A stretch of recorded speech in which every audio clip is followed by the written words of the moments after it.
let us take a moment as we all have come in from so many different places, tasks, responsibilities, roles. Let us take a moment and just together allow our eyes to close. Wherever you are, whatever posture you may be sitting in, just allow your eyes to close.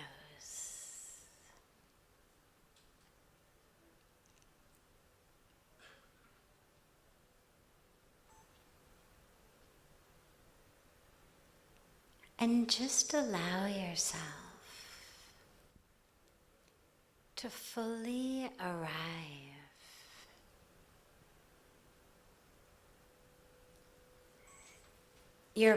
Your body is here, but where is your awareness? Where is your consciousness? Allow that to also arrive. With the eyes closed, half of the world is gone. Now let us take that awareness, that perception that's usually focused on the world around us, the sights and the sounds, the sensations, or that's focused on the changing waves in our own brains that we call thoughts or feelings. Take that awareness that's usually focused on all those other things and draw it inward.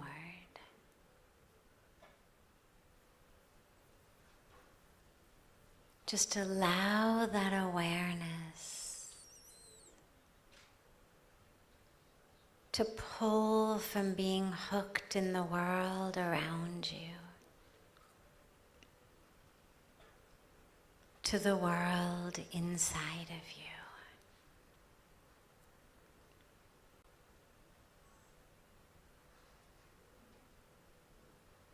Sounds will always be there. Sensations will always be there. Fluctuating chemistry and electricity in the brain will always be there. But allow yourself to unhook your awareness from those things and to pull it deeply inward into the source within you. That source of light, that source of peace, that source of love. Draw the awareness in.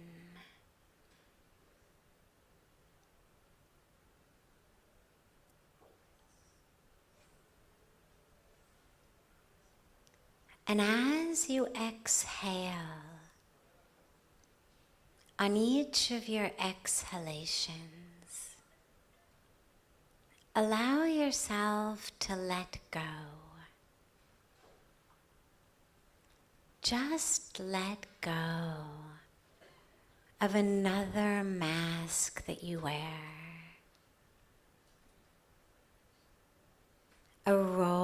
that you play.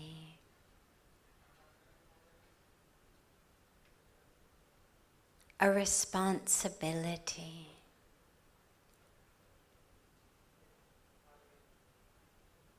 An aspect of your history. As you exhale, just allow yourself to let these things go. Let go of the masks. Let go of the roles.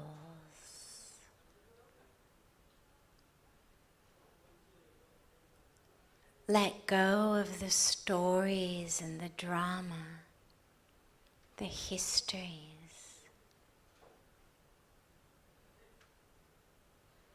As you exhale, just breathe them back out into the universe and allow yourself unburdened by role and mask and history, to just sink deeper and deeper into the core of your being.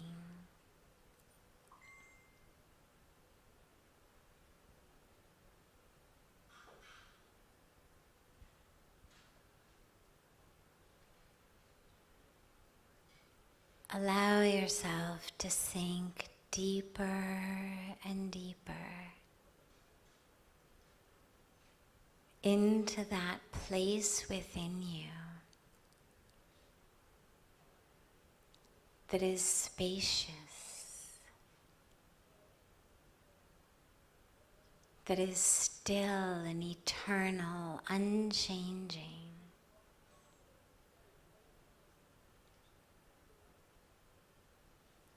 Allow yourself to sink into the place within you that is free, free of the masks, free of the roles.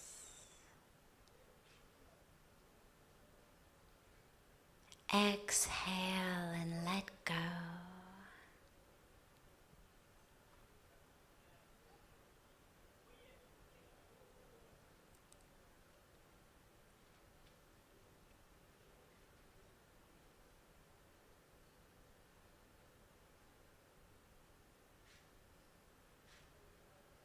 If the mind wanders,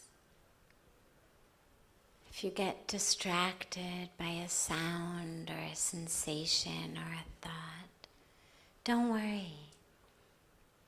Don't fight them, but just gently bring the awareness back to the breath, back to the deep exhalations. As you let go and sink deeper and deeper.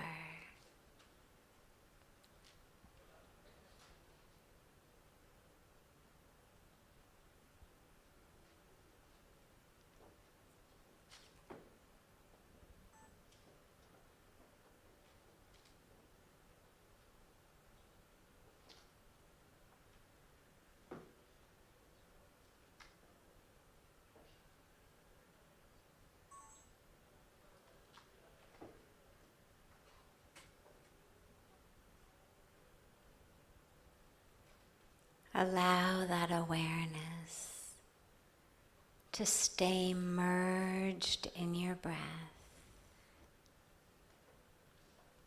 as it flows in and flows out like the waves of the ocean.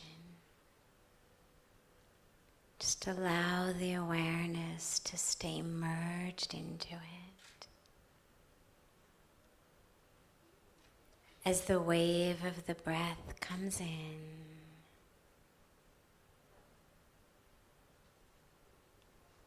and goes out.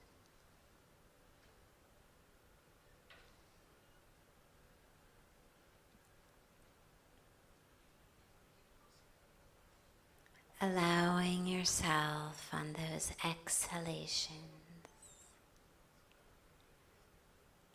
to keep getting freer and freer, sinking deeper and deeper.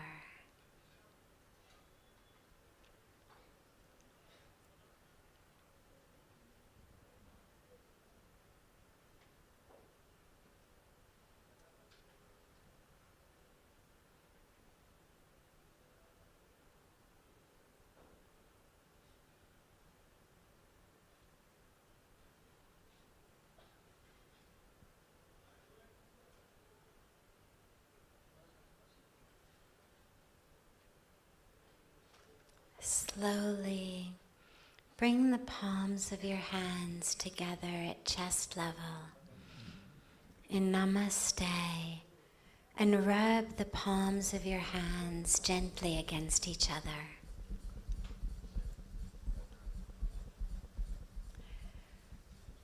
Press the palms of your hands into your closed eyes.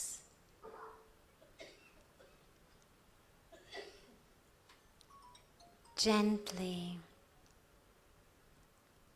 open your eyes into your closed hands and lower the hands.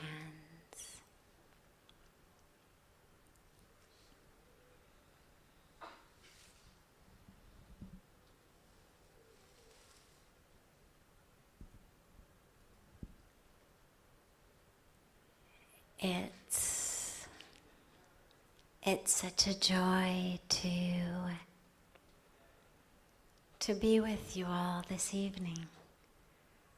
Such a beautiful opportunity. My guru, Pujaswami Chidanand Saraswatiji, was speaking with Rishi just not even a week ago, 4 or 5 days ago. Mentioned that I was coming to Abu Dhabi for a G20 interfaith summit, and that if he wanted, I could give an evening before I left here in Dubai, and in just a few days, Rishi and Panaben and their whole family just reached out so lovingly to gather us all together. So I'm so grateful for the opportunity to be together.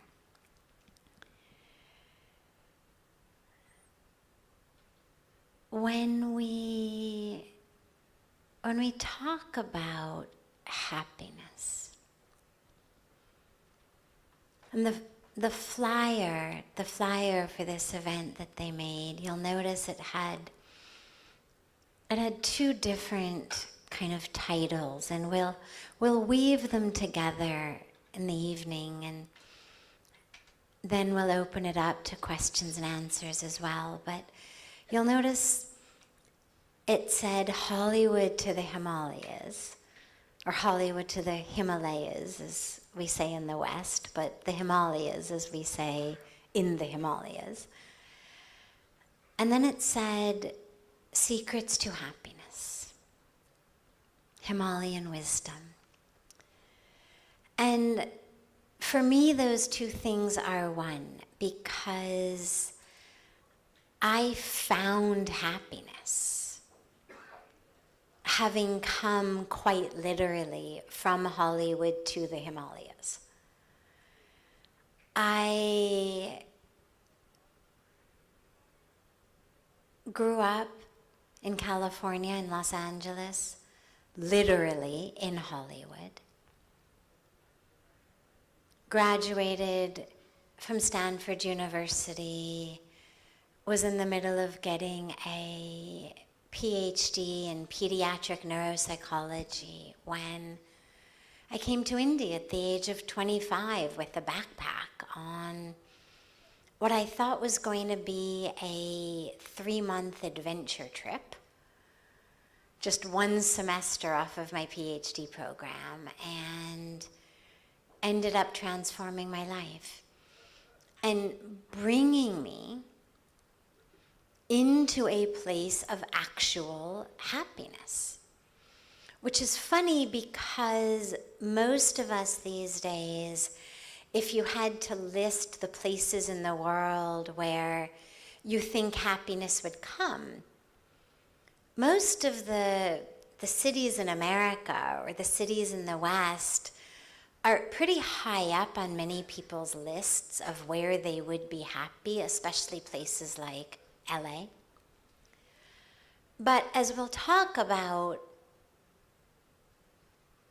what I learned and experienced was that actually happiness comes not from the happiness equation that most of us are given, which is get these degrees, get this job, make this amount of money, have a home in this area of town, have this height of a white picket fence around your home in that area of town, vacation in these places, wear these clothes, to these parties, and then you'll be happy. It's the equation that most of us are given, and it's what most of us follow because it's what we're told. You know, we don't arrive into this world with a handbook of here's how you find happiness and peace. We learn based on those around us. The human beings in our lives, the billboards we see, the commercials we see, the movies we see, these days the influencers we're following on social media. It's how we learn. And so as long as we keep propagating this myth of where it comes from, then we all end up in very similar situations, which is we have everything in the equation, but it doesn't actually equal happiness. It's like they say A plus B plus C plus D equals happiness. So you get A and B and C and D, and you expect, well, therefore now we should have happiness. Like if I have one glass and one glass, I should have 2 glasses. It's math. It works with my glasses, but it doesn't work with happiness. And I was very blessed to be carried, quite literally, through no vision of my own. I mean, I had no idea that I was going to India on a spiritual quest. I was not seeking or searching in any kind of conscious way. I was a scientist. I was an academic. I agreed to go to India only because I was a very pakka vegetarian, a very strict vegetarian. I was vegan. I was what my friends would call a vegetarist because I would harass and force anybody around me who was not vegetarian. And I had traveled a lot in Europe. I had traveled a lot throughout America, in South America. And being a really strict vegetarian in those places was really difficult. So, and this is going back now 30, 35 years. I mean, I came to India 26 years ago. So when India was suggested, the only reason I even said yes was I thought, well, at least I'll be able to eat really happily. At least in India, do bar puchna nahi padega ki is it really vegetarian?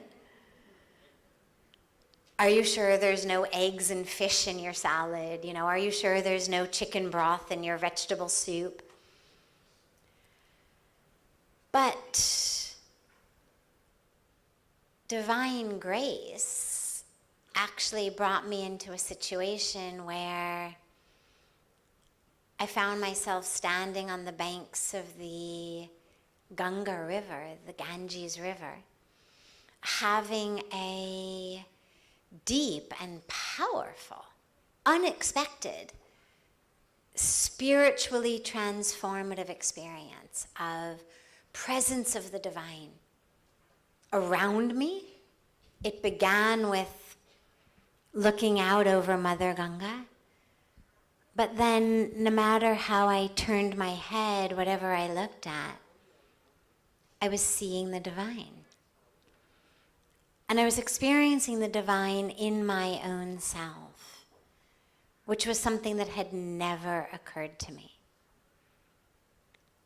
I'll come back to that later on because it comes very deeply into this concept of what actually brings us happiness. But standing there, I knew this is where I'm meant to be. And about a year later, I was back in America and I went to visit my grandmother. And she hadn't seen me since I was in India, and I spent quite a while with her. And when I left, I spoke to my uncle later on that evening. My uncle and I have always been close, my mom's younger brother. And he said, I spoke to Mom, meaning my grandma, his mother. Spoke to her a little while ago, and he said, "You won't believe what she said." And I said, "What'd she say?" And naturally, the whole family was very worried and concerned. Their 25-year-old only child of a very traditional in many ways family full of opportunity and privilege from Los Angeles had now announced that she was moving to an ashram on the banks of Ganga. So naturally the whole family was very concerned, and after I went to see my grandma, my uncle called her to see how I was, and Grandma said, "Well, she looks okay." Naturally that worried my uncle even more. And he said, "Well, what do you mean she just looks okay?" And Grandma said, "Yeah, she looks okay." But he could tell she wanted to say something else. And so he kept pressing, "Well, what's the problem? What do you mean just she looks okay?" And Grandma says, "Well, she's just happy all the time." And to my grandmother, that was something wrong. If I had been sitting there with her constantly checking my watch, like I'm in a rush, I've got 100 other things to do, and I don't have time to be with you, and oh my God, Grandma, this and that, she would have said, "Oh yeah, she's perfect." But this idea of just being happy was something that my grandmother couldn't quite put her finger on, of, yeah, she looks all right, but something is off. What's off? She's actually happy. And it's funny, but it's tragic that we live in that type of world. And what I've learned over the 26 years now that I've been living in India, living on the banks of Ganga, is that happiness comes not from all the things we get that we think we need to be happy, but that happiness actually comes from letting go of that which is blocking happiness from us. It's not about getting. The Constitution of the United States of America says everyone has the right to life, liberty, and the pursuit of happiness. And that idea of happiness as something to be pursued, that it's something that I'm going to acquire, find, get, earn, that whole concept actually keeps us farther and farther from happiness. It's not about what I'm going to pursue or get. what I have found is it's about what I'm going to let go of. Because our nature is happy. If you look at babies, assuming that they are well fed, assuming that their diaper is dry, assuming they're not too exhausted, babies are happy. And what do they need to be happy? Their own toes, right? You put a baby on the ground, and the baby doesn't say, oh, I'm bored, give me something to do. Oh, give me this, do that. The baby will be very happy with its own feet in the air, playing with its own toes. They don't need anything. And then they get just a little older, and we start giving them gifts in boxes. And what do we find? They're very happy with the box itself, maybe the bow on the box. But we're always the ones having to say, no, cold osko. The gift is inside, open it up. The kid is very happy with the box. They don't need anything more. But as we grow, suddenly we lose that ability to be happy at all, let alone with just our toes or a box. Because what happens as we grow is we develop the ego. And as we develop the ego, we develop this sense of who we are, what we need. We start to identify as the physical body, the size, the shape, the color, the age, the beauty or lack of beauty by our cultural standards, by its roles. Are we high in society or are we low in society? By its relationships, whose husband or wife or mother or father or child we may be, whose boss we are, whose employee we are. We start to identify based on that which is in our bank accounts, based on where we go, who we know. And so we suffer. We suffer because A, that's not truth, but B, we suffer because it's never enough. As long as I'm identified as the physical body, there will always be someone more beautiful than I am, more handsome than I am, more successful than I am, smarter than I am, more popular than I am, funnier than I am. Whatever way we judge ourselves, there will always be someone, and frequently lots of people, against whom we compare unfavorably. And so we start to feel like we are lacking in some way.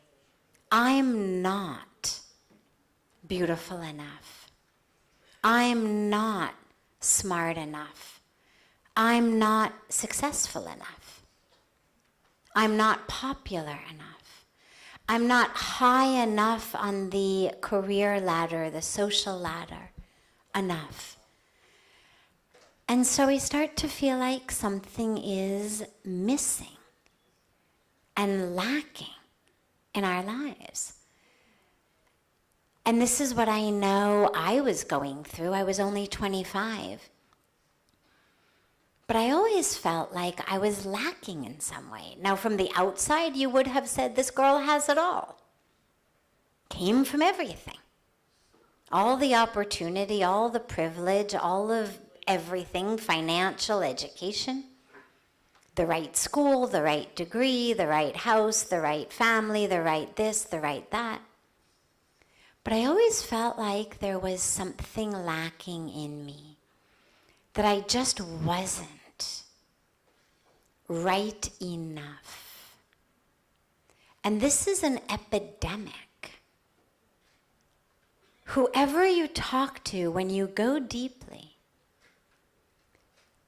The overwhelming vast majority of us suffer from feeling like we are lacking in some way. This is why, by the way, we are the perfect audience for marketing and advertising.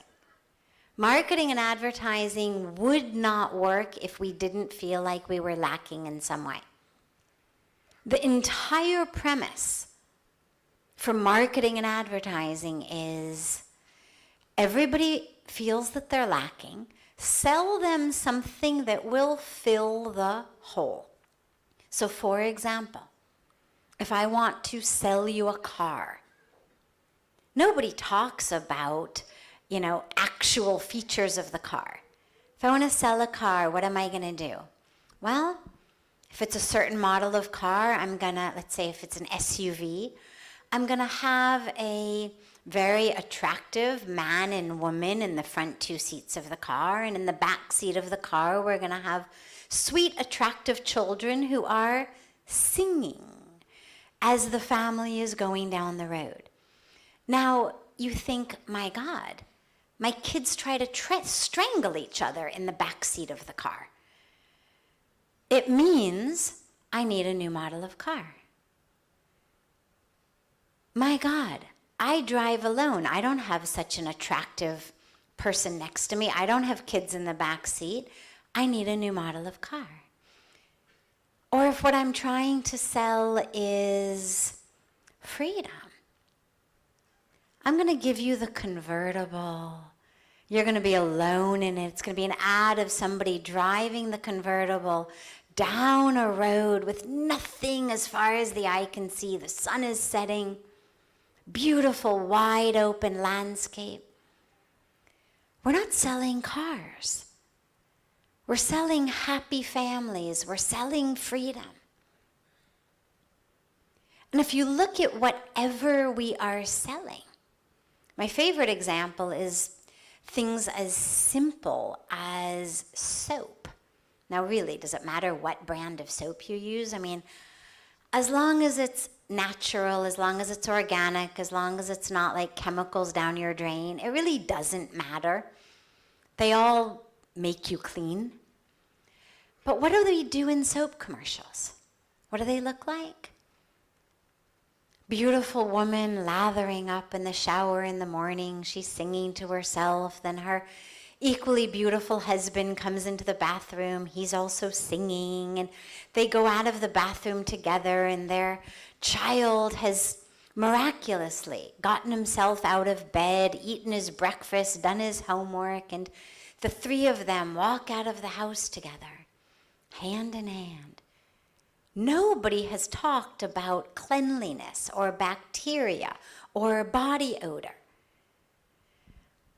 But as they walk out of the house, hand in hand, you just see it says Dove or Zest or whatever brand I'm trying to sell. So again, we're not selling cleanliness. We're selling happiness. And if we all were not already feeling on some subconscious, unconscious level that we were lacking in some way,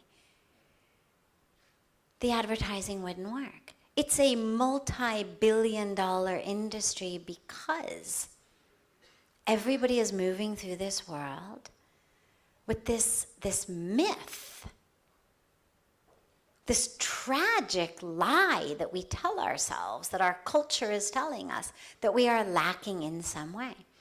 There was a great study that they did where these researchers took 3 goats, wild goats. They took 3 goats and they let them loose in the schoolyard, the playground of a school. And on one of the goats, they had a big, tag hanging over its neck that had number 1 written on it. On the other one, it had a tag that said number 2. On the third one, it had a tag that said number 4. Now, the administrators of the school rounded up goats 1, 2, and 4. But they spent all day long searching for goat number 3. driving themselves crazy to find goat number 3, turning the school upside down, convinced it was hiding in a closet, under a desk, under a table. Nobody would rest. Nobody was allowed to go home from work until they found goat number 3. Now, there was no goat number 3. There were only 3 goats.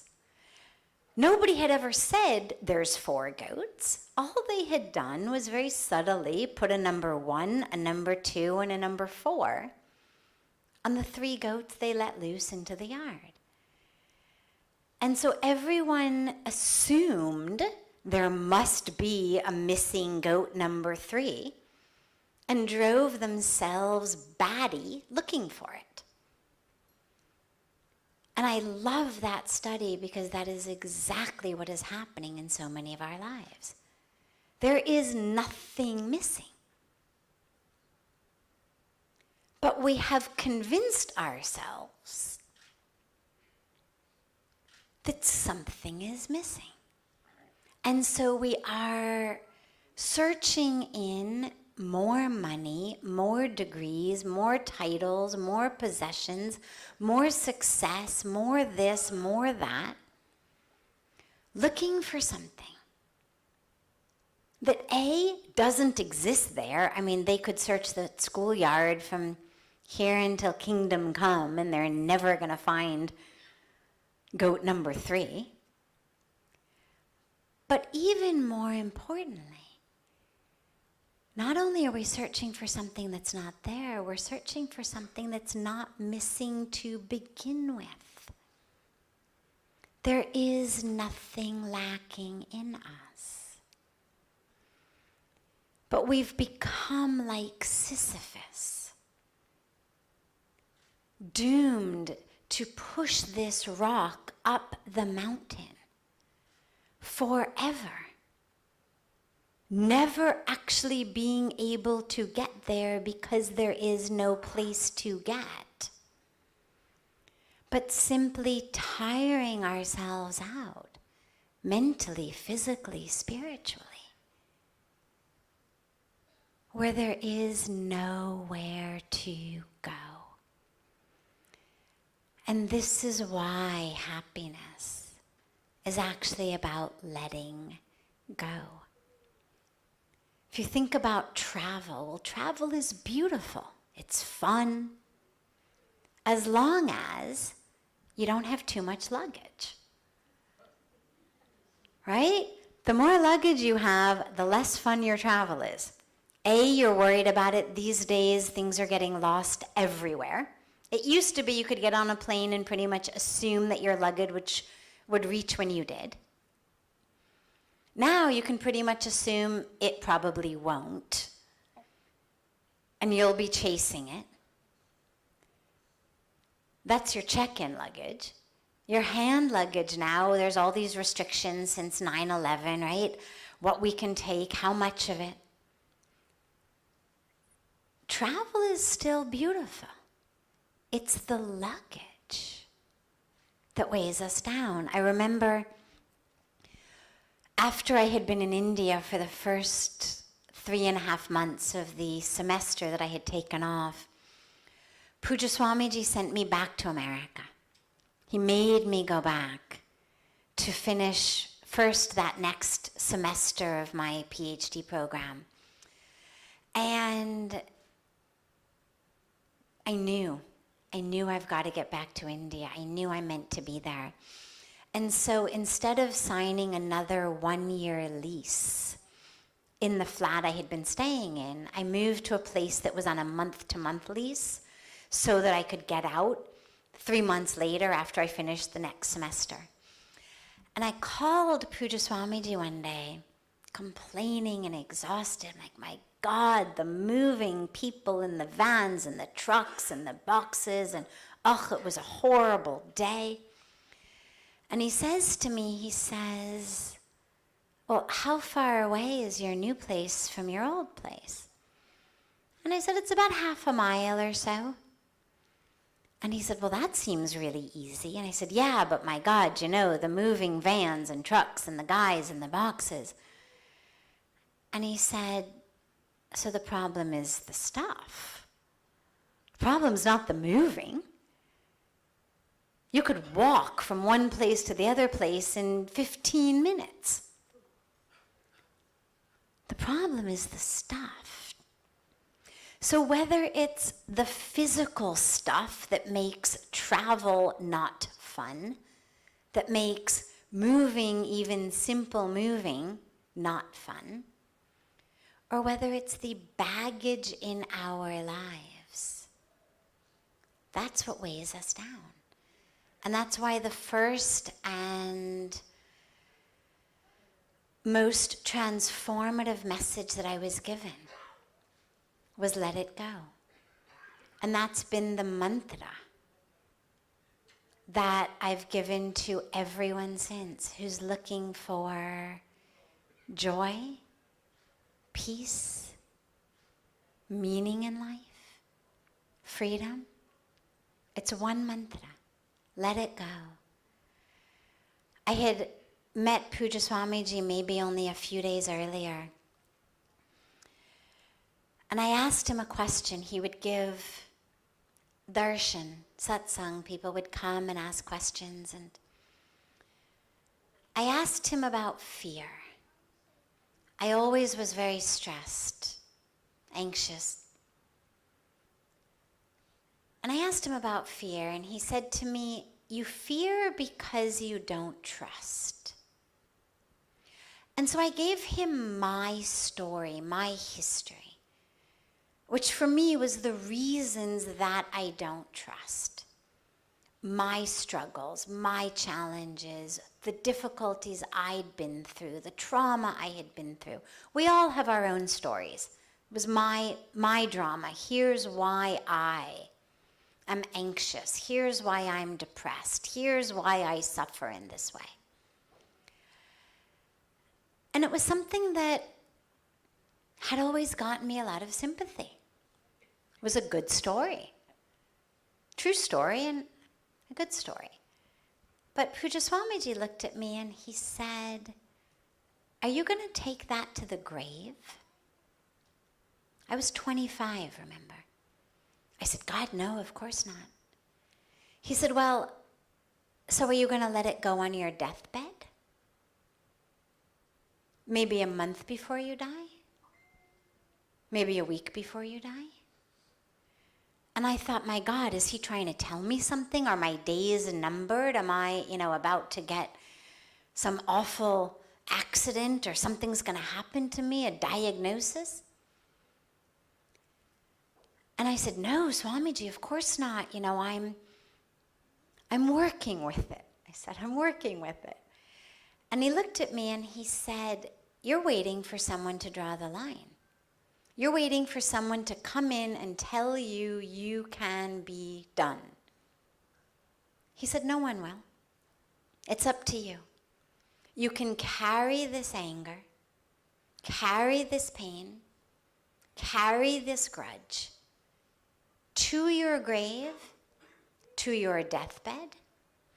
You can give it up a week before you die, a month before you die, or you can give it up tonight. And I thought, my God, tonight? And he said, yes, tonight. You can come for this beautiful lighting ceremony we have, the arti. And he said, I'll tell them to give you the lamp, and you can wave the oil lamp. And then he said, and after the arti, I want you to go and stand in the Ganga River. And I want you to give her your pain. Give her your anger. Give her your grudges. And I was a psychology PhD student. I thought, there's a process for this. You don't give stuff to a river. A river doesn't sweep away our problems. But even though I knew in my mind, or I thought in my mind, that there was no way this was going to work, out of respect for this being who had suggested it to me. Respect for this spiritual master who had suggested it, even though in my over-educated academic Western mind I thought, Sambhavniye, there's no way this is going to work. But I made a commitment that I would at least attempt it sincerely. And I walked into that river, and I cried and I prayed, and I cried and I prayed. And I was able to give it. And Ganga took it. And 26 years later, I sit here and I tell you it worked. In the beginning, I thought, well, that couldn't have really just happened. It'll come back. But she did really take it. Because I was prepared to give it. And that's the key, is that we let go. Not because what other people have done is okay or right, or because we liked it, or because we want it to happen again. But we let go and we forgive. Because we deserve to be free. And that regardless of what someone has done, regardless of what has happened to us, we deserve to be free. And that is why letting go is key. Because to not let go is sacrificing our happiness, our joy, our freedom on the altar of someone else's ego, arrogance, ignorance. It's like saying someone else was ignorant or greedy or lustful or arrogant or violent or whatever they may have been. They injured me. Therefore, now I had no control over what they did to me. However, now consciously, I'm going to hand them my happiness for the rest of my life. I'm going to hand them my peace for the rest of my life. I'm going to hand them my freedom for the rest of my life. Why would we do that? So letting go is the key. I heard recently that the etymologic roots of the word ecstasy actually have to do with stepping away from ego. That in order to actually experience ecstasy, not about a pill, but it's actually about stepping aside from this false identification that says, I am my body, I am what it does, I am how much it earns, I am its role, I am what's happened to it. And that's this Hollywood to the Himalayas, because while my specific life journey, my specific dharma, you could say, was literally to go from Hollywood to the Himalayas, everybody's dharma is different. Everybody's life journey is different. But the key is the mindset shift. The Hollywood way of thinking says you are your body. The physical body, what's happened to it, where you've been, your history, your story, your drama. And so we suffer. It's why there's incredible rates of alcoholism, drug addiction, depression, anxiety. People are on, third, fourth, fifth marriages. The Himalayan way of thinking says, you have a body, but you're not the body. You are the soul. You are the spirit. You are consciousness. You are love. You are truth. And that mindset shift is what actually brings freedom. And so, in conclusion, I want to just share a fun acronym. I like easy ways of remembering things. And so, if you take the word happy,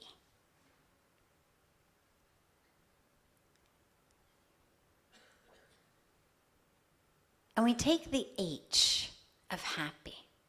So we'll have five easy ways to remember how to be happy. So H stands for hurry no more. Hurry no more. Now, it doesn't mean that if you're going to miss a flight, you're not allowed to pass the guy in front of you on the freeway. But what it means is that our way of moving through the world is in the present rather than in the future. When we hurry, we are already in the future. We are where we are going. We're not here. Think about just walking to the office or walking through a grocery store or walking anywhere. When you're hurrying, you're already there. You're shopping in your mind before you even get to the store. You're having the meeting in your mind or the conversation in your mind before you even get to the office. Instead, be present in the moment, because the only way and time to be happy is now. You cannot be happy tomorrow. You can only be happy right now. If you're happy now, chances are you will bring that happiness into the next moment and the next moment and the next moment. And by the time tomorrow rolls around, it will be now and you will be happy. But as long as we're here, I can't be happy tomorrow. Because then by the time tomorrow comes, I'll be in the day after tomorrow. You can only be happy right here, right now, in this breath. And the more I hurry, the more message I am giving myself that says, the present moment is not good enough. I need to be someplace other than present moment. And the other piece of hurry no more is don't multitask. We multitask because we think it makes us more efficient because we're all in such a rush all the time. But I'm a scientist, and the science shows us that multitasking actually makes us much less competent than more competent. You need to send a text message or an email? It's okay. Stop the conversation you're having. Stop whatever you're doing. Stop walking down the road. Say, excuse me for a moment. Send your message. Be done with it. It's not a crime, but don't do it while you're doing something else. These days, we're all doing 10 things simultaneously, thinking that we are more efficient. But I'm going to give you one piece of data. They did a study that showed that the average worker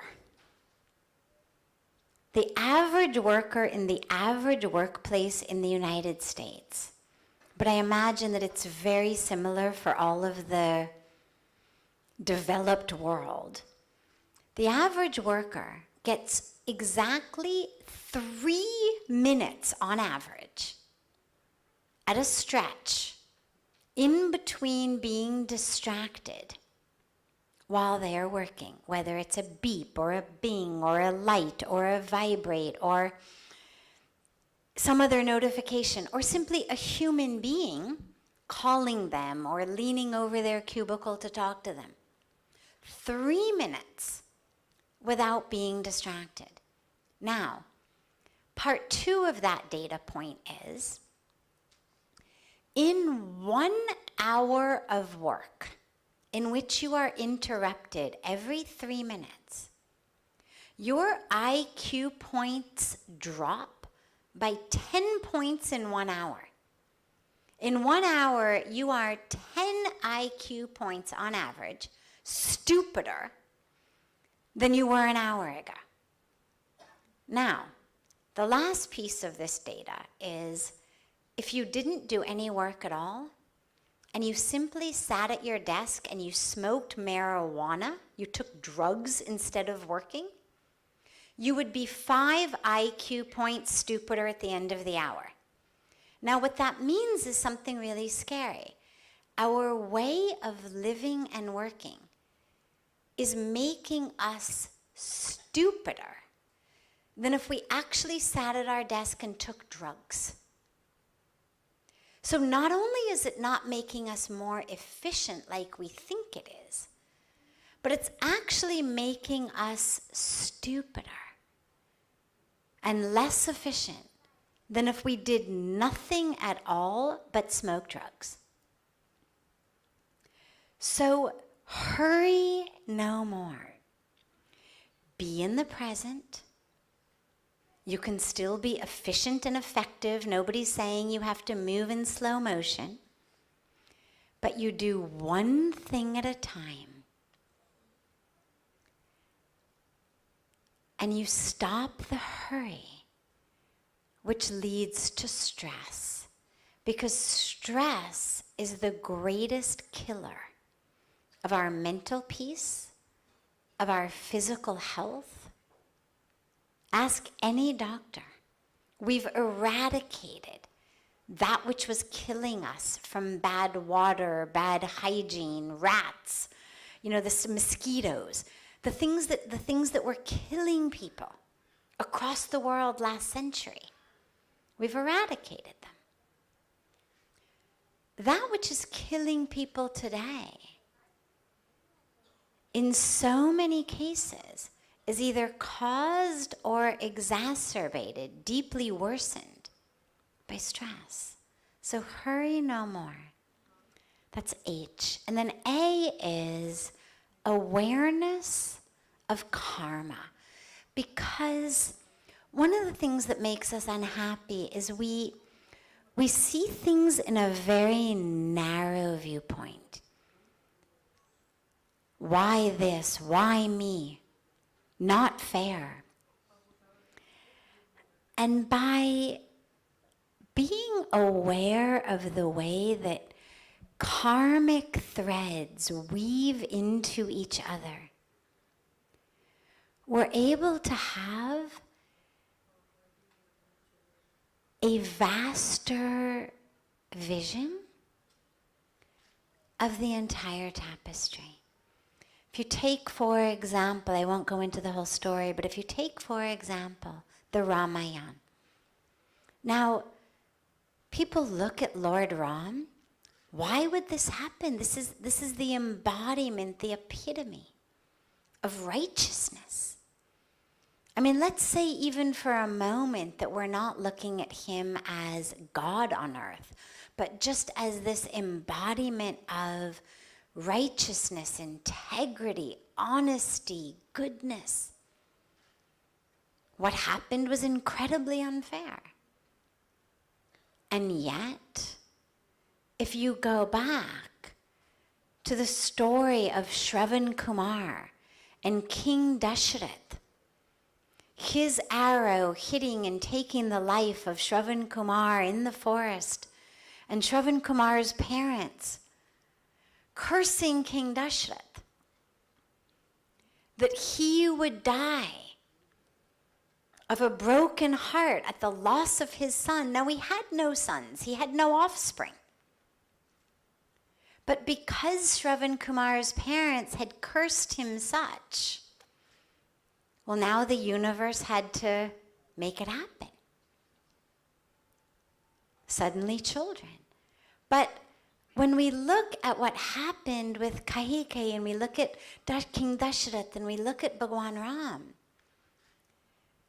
when we look at it narrowly. We think, oh, she's a problem, it's her fault, evil stepmother syndrome, not fair. But when you step back, you realize these are all just threads in a tapestry of karma that began with Shravan Kumar. And of course it began before that, but for now we'll only take it back that far. But in our lives, one of the greatest keys to happiness is this awareness of karma. What I'm experiencing right now is not just, this happened to me today, it's not fair, I'm good, I'm honest, I have integrity. Why? Why have I been hurt in this way? But we look for the ability to step back and see the full tapestry where things are interwoven together. And then suddenly it makes sense. And sometimes we can't see it. Bhagwan Ram didn't know about Shravan Kumar. Many times we don't know what the threads are that are woven into our tapestry today. But when we understand karma, we know they exist. And so it pulls us out of a very narrow vision into a broad vision. And then P stands for perfection. So we have hurry no more, we have awareness of karma. Then we have perfection in imperfection. Ab like rakhiyega. You will never be happy as long as you are a perfectionist. Because as long as we need things to be perfect, we are never able to be happy in the moment. Yes, there may come a time where you say, beautiful, perfect, done. But then something happens. You know, you build a perfect sandcastle, and then the tide comes in. You cook a perfect meal, but then it's over.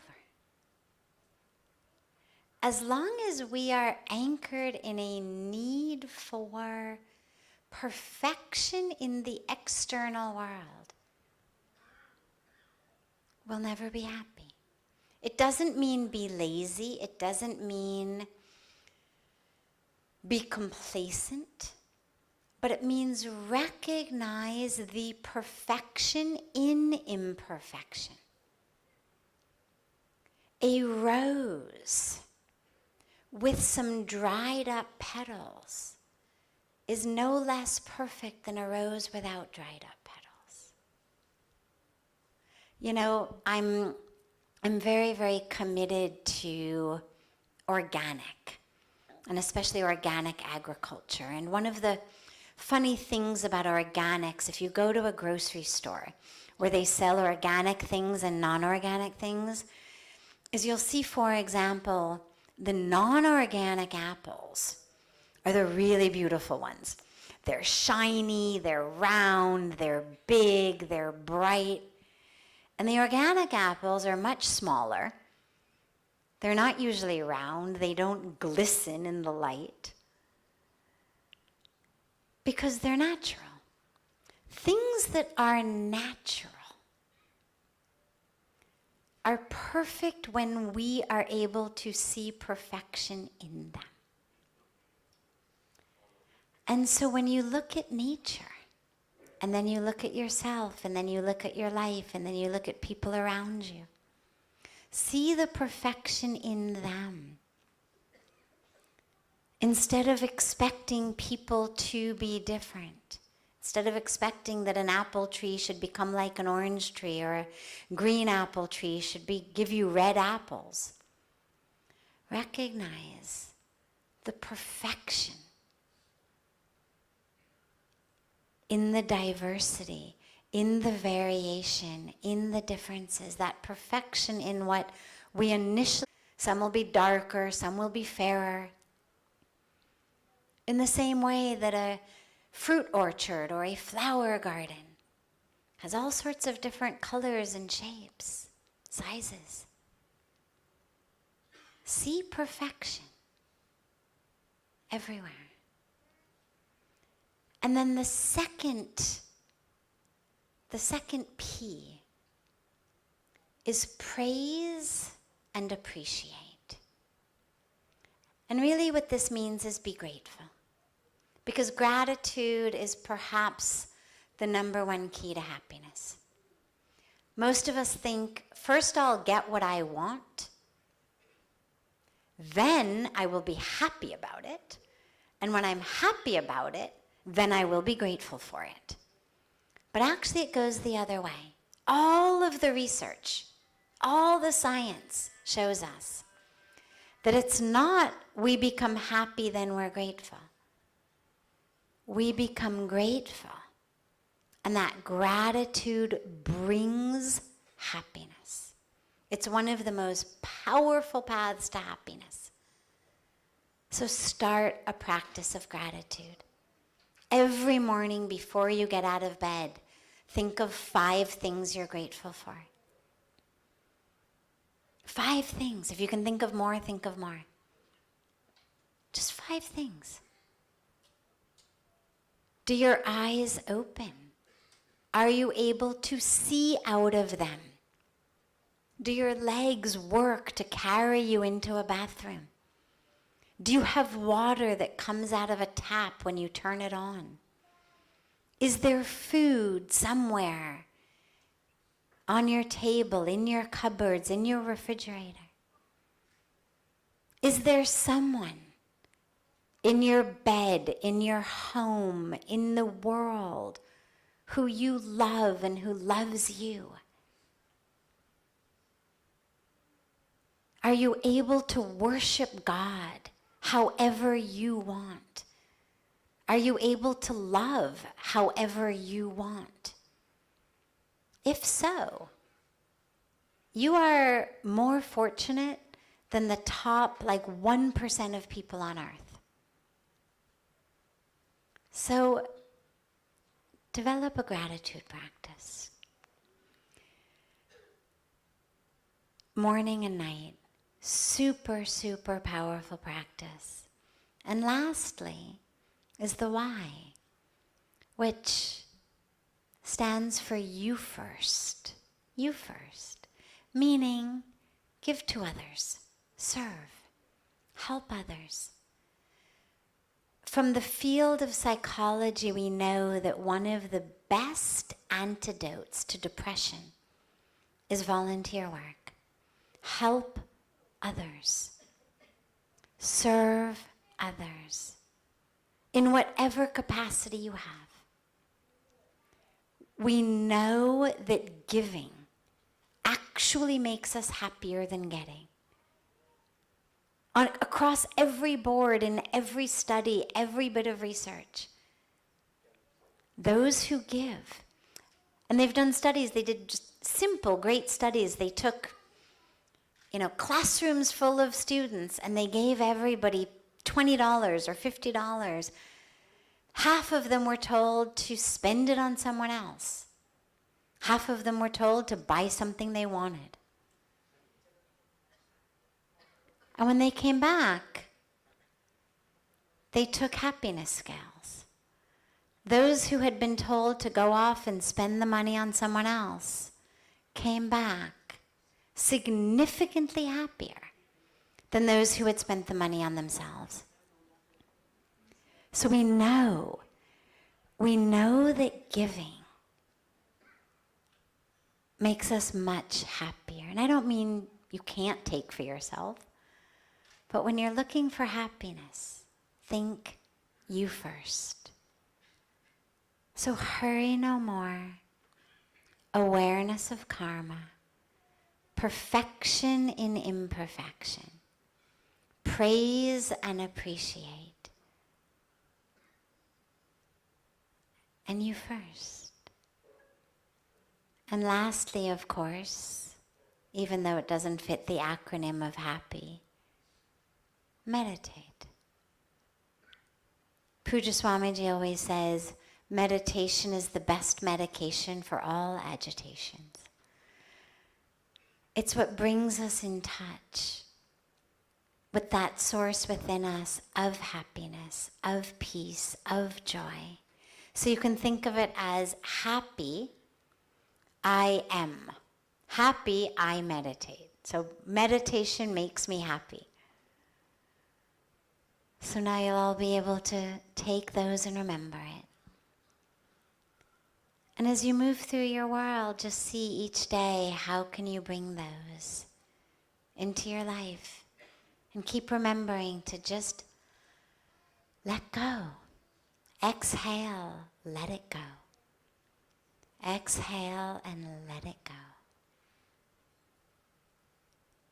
And then whether your physical journey takes you into the Himalayas or not, you'll have the Himalayas in your mind. The other thing in closing that I'll tell you that Puja Swamiji always says is he says, it's not true that where there are the Himalayas, there's always peace and happiness. But where there is peace and happiness, there's always the Himalayas. In your mind, in your heart. So with that shift, you'll find it. I'll end here. We'll open it up for some questions. I know they've got a cordless mic floating around somewhere. So anyone who has any questions about finding that happiness or freedom or about anything, feel free to raise your hand. Yeah, I see one in the back. But you've got to keep your hand up. They'll bring you the cordless.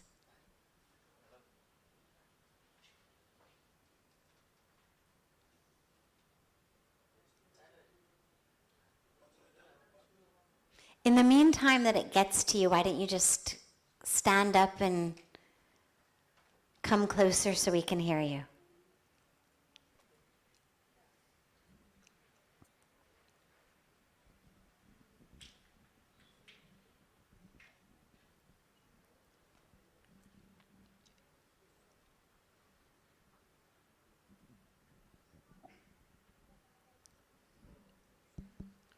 Can you stand so that we can see you? Thank you. Hello. Good evening to you and to everybody present here. I would like to understand what is the best way to meditate, because I tried a lot of techniques, like counting backwards, or there's never a state where you can't think anything. You keep getting thoughts, so what's the best way to meditate? Wonderful. So,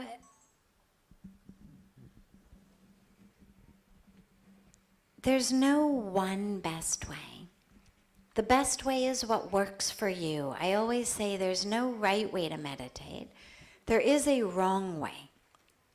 The wrong way to meditate is to hit the snooze button and go back to sleep. Or to be making shopping lists in your mind.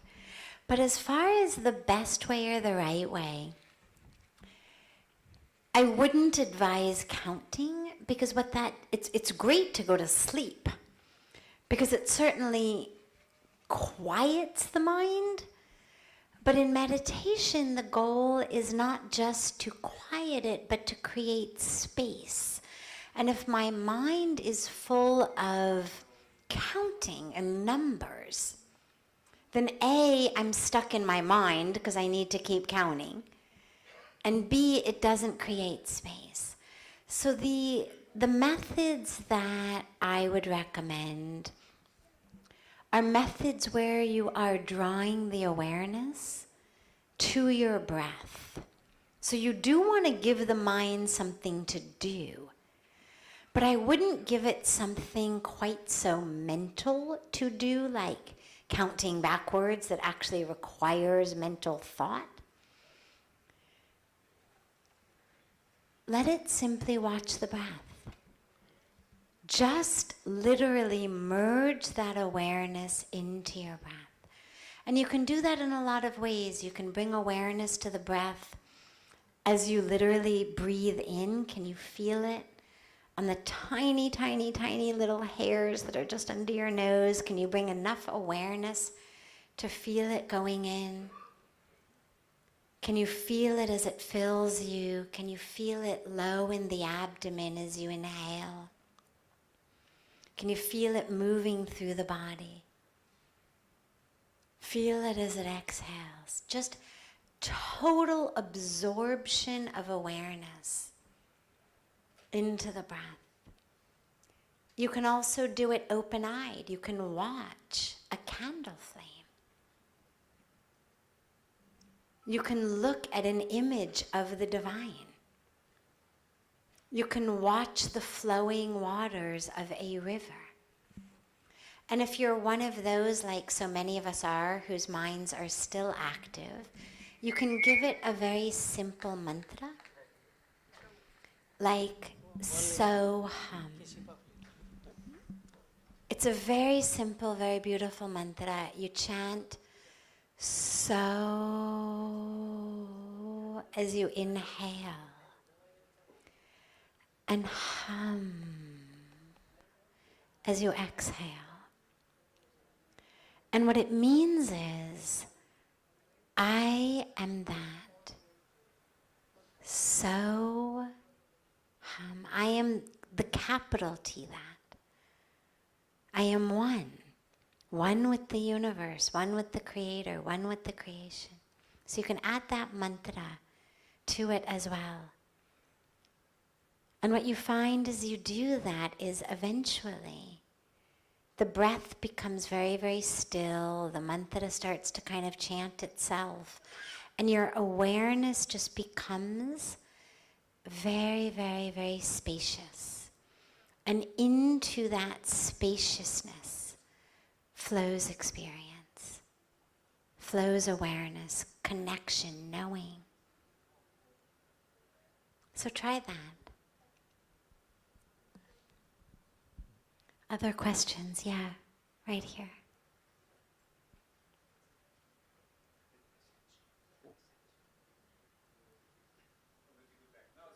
That's it. Yeah, you've got a great loud voice. I have a great loud voice. Thank you very much. I really, really enjoyed that. I like the wording, let it go.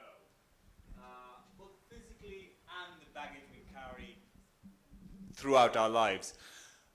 Physical things we know, we can see it. But the mental things we carry through our lives, how do we know what baggage we have and then let it go? Does somebody has to tell us, or do we ask somebody? Question to you. Great question. So this is where a process of introspection and contemplation is so important. For example, do you ever lose your temper? Do you ever get frustrated or competitive or jealous or wrapped up in hopelessness or any of the despair or any of the mental states that cannot coexist with joy and peace?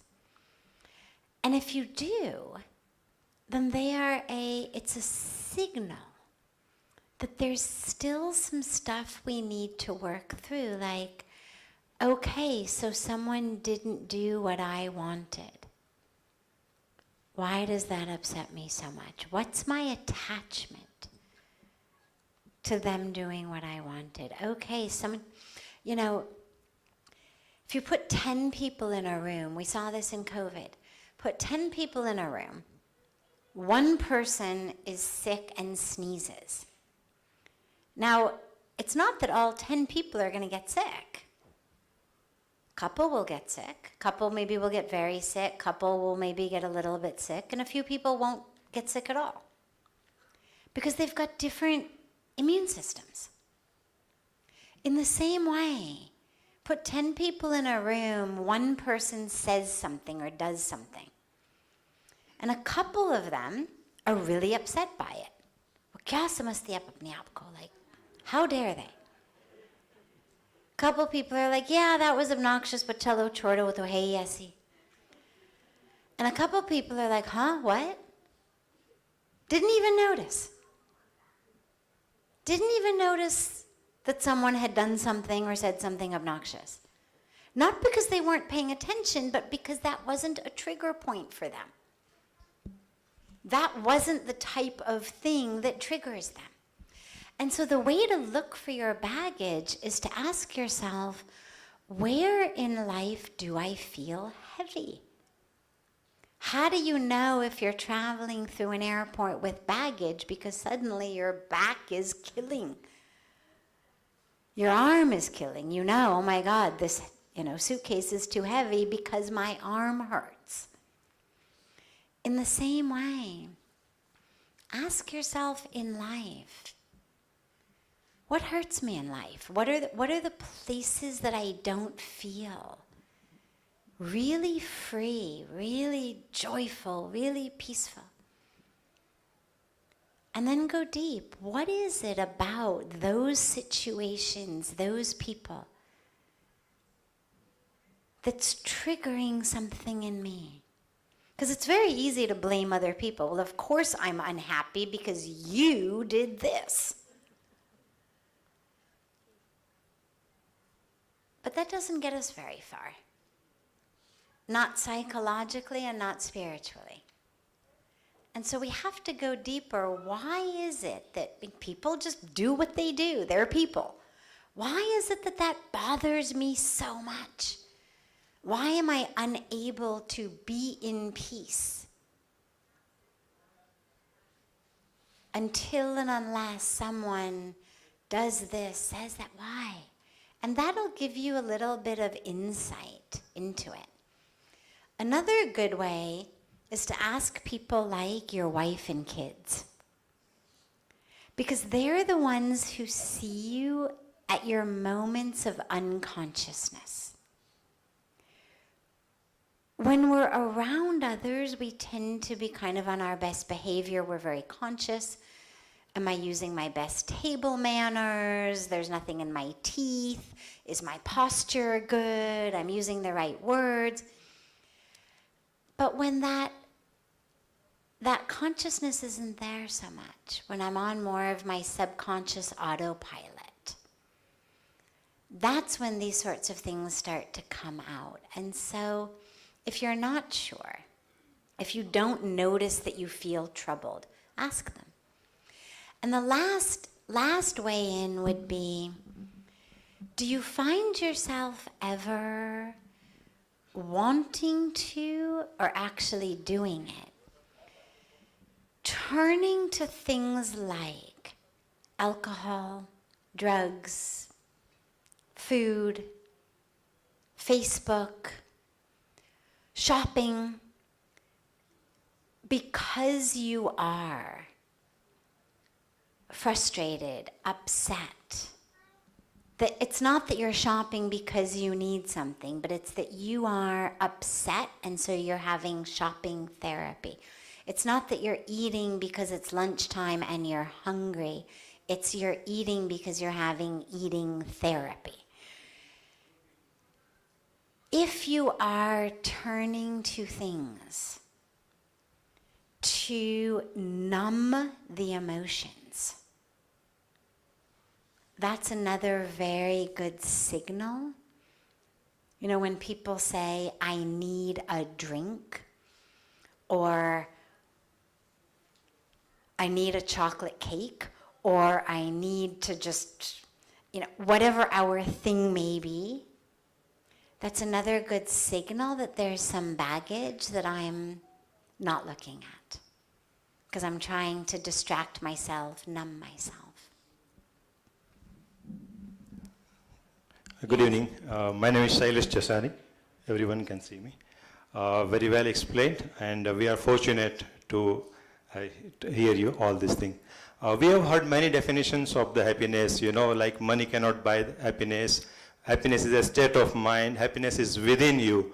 So in your journey of more than 2 decades, how you precisely define happiness? That is the one question in a way. Second is, what was the most single important factor which you took to the Himalayas over there, and what is in the woods of self-realization? So,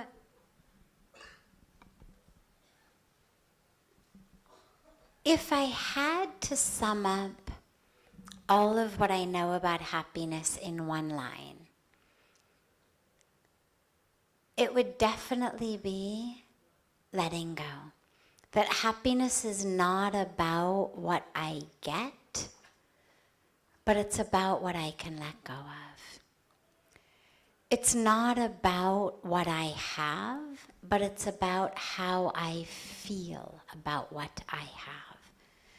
There's a beautiful line in our scriptures that says, Man eva manushyanam karanam bandha mokshayo. And it means the mind is the key to your bondage or your freedom. So it's all in the mindset.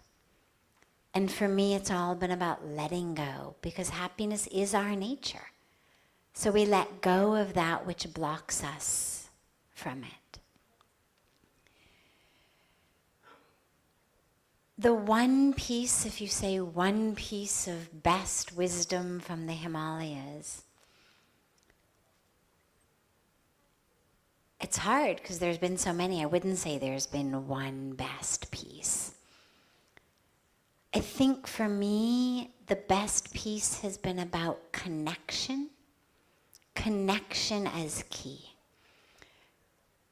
My favorite joke that I share all the time is the joke of the guy who goes to the doctor and he says to the doctor, there is something very wrong with me. Whatever I touch, it hurts. When I touch my head, it hurts, and I touch my knees, they hurt. I touch my back, it hurts. So the doctor runs every test and scan and calls the guy back in, and he says, good news is, there's nothing wrong with your back and your stomach and your knees. The bad news is, your finger's broken. And since your finger's broken, whatever you touch, it hurts. But it hurts not because the problem is in the outside rest of the body, but because it's in the broken connection of the bone of the finger. And I think for me, I would say the greatest, if I had to sum it up, piece of wisdom that I've taken is the problem is not outside. The problem is in my broken connection, which means the solution is about getting connected. It's not about fixing people outside. It's about realigning myself with that. Yes? So it's more of a technical question. Awareness of karmas. On an average, as a normal human being, we tend to do good karmas, right things, being more aware every time.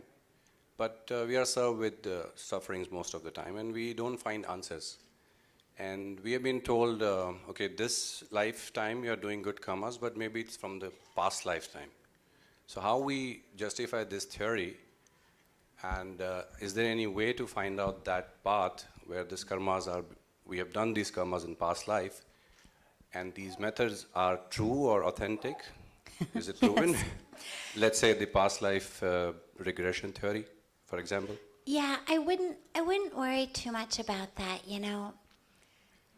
The why, especially if it's something from a past life, to me isn't nearly as important as the how, which is how do I change this situation?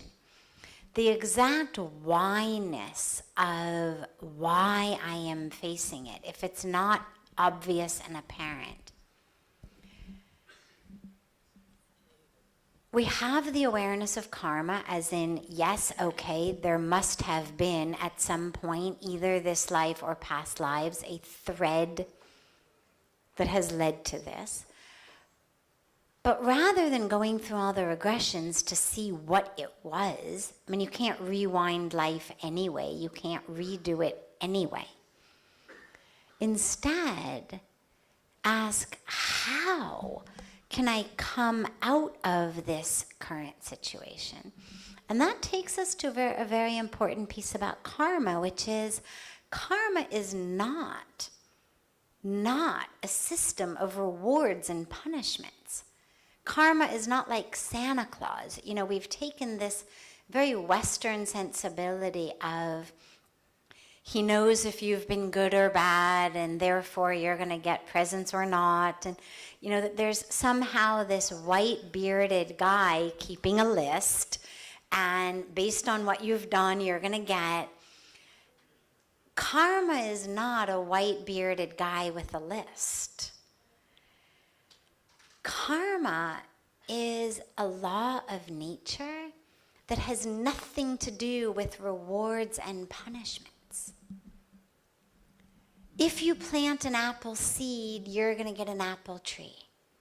Law of nature. The universe doesn't have a preference to apple trees over peach trees or orange trees. It's not like the universe says, oh, you were good, so you get apples. You were bad, so you get peaches. It's not about good and bad. It's not about rewards and punishments. It's about simply the flowering of seeds that have been planted and that are now blossoming and flowering. But there's another really important piece about karma, which is the goal ultimately of all of this is that we should experience and know the truth of who we are, which is soul, spirit, consciousness, truth, love, divinity. Choose any word of those or any combination of them. That's who we are, not the body. And so we get the situations that we get in order to take us on our next step closer to learning and experiencing the truth of who we are. So ask yourself in your situations not so much, who can regress me to understand why I am here, but how can I, here in this moment, take my next step closer to the divine so that the next moment can be different, if that's what I want. If I want it to be different, how can I do that? How can I plant new seeds today? Because you are where you are now due to seeds you've planted in the past. But right now is the pre of that which is predetermined for your future. Right now is the pre of your predestined life. What you do here now are the seeds for that which is going to flower and blossom next week, next month, next year, next life. So focus on the karma you are doing now to transform the destiny in your future, rather than racking your brains trying to figure out what was the action of the past or the compilation of actions of the past that has brought you into where you are in the present.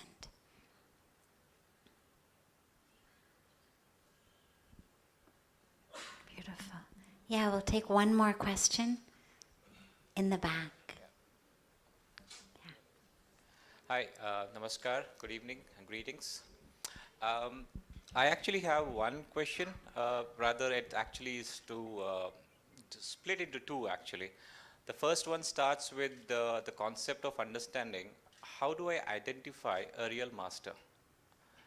So being that, from the childhood that I've been mentored by my dad a lot, he is told that a student has to be ready. Can you just repeat that? How do you identify what? How do you identify a true master?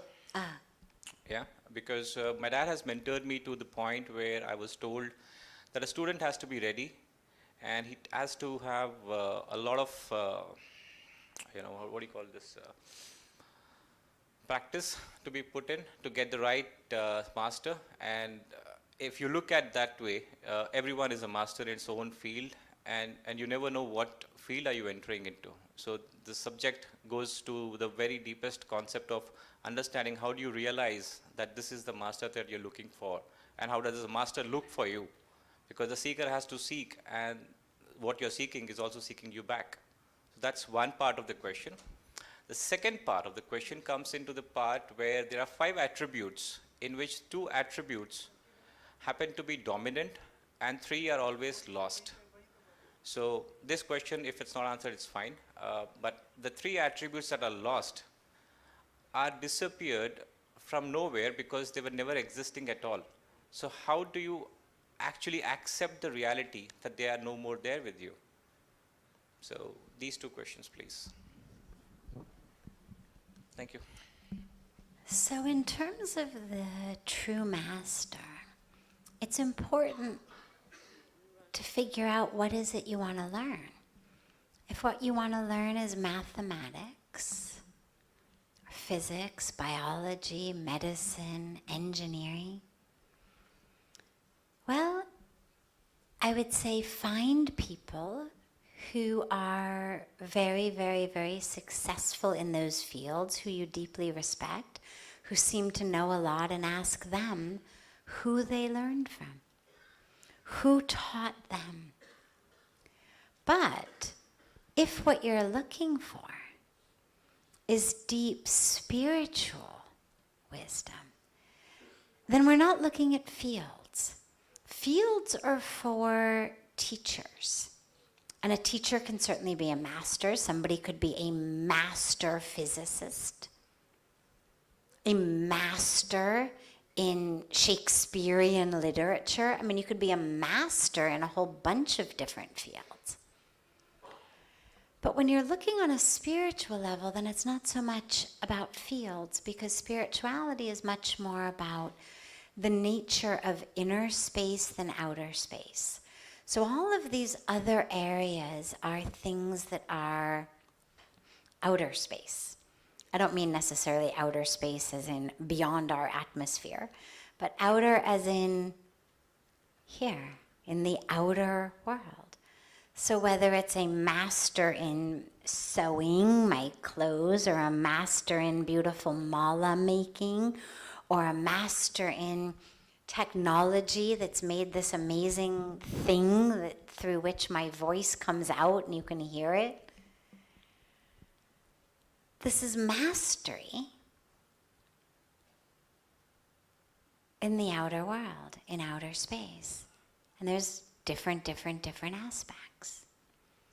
But when you're looking at mastery in inner space, that's the spiritual master. And so it's not different fields. There's different pathways in. But once you're in, it's all the self. So the spiritual master is the master who will show you the truth of who you are. And the word guru literally means the one who removes darkness and brings light. That's actually what the word means. The remover of darkness, therefore the bringer of light. What is that darkness? That darkness is ignorance. And so the guru is the one who's going to remove your ignorance and show you light of yourself, the truth of you. And yeah, you do have to be ready. you know, in India, as most of you know, people bathe in buckets usually. You turn on the faucet and the bucket fills up. But if the bucket is upside down, you can turn on the faucet, but it's not going to really do you any good because the water's all going to just spill out all over. And water's precious.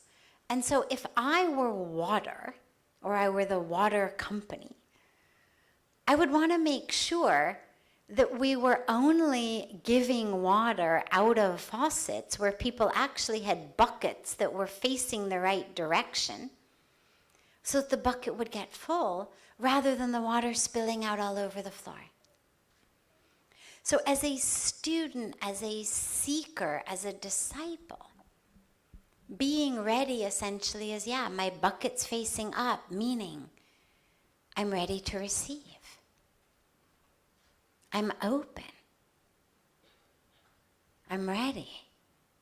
Not for what I want, when I want, how I want. But I'm ready to receive that light. I'm aware that I'm living in darkness. I'm aware that I'm shrouded in ignorance. And I'm open to that light. I want that. Again, not to stroke my ego. A lot of people guru shop these days, sort of trying to find the right one who's going to just tell them that exactly what they're doing, how they're living is exactly perfect. And you'll find them. But they're not the ones who are going to really show you the light. So you have to be open to receive those teachings.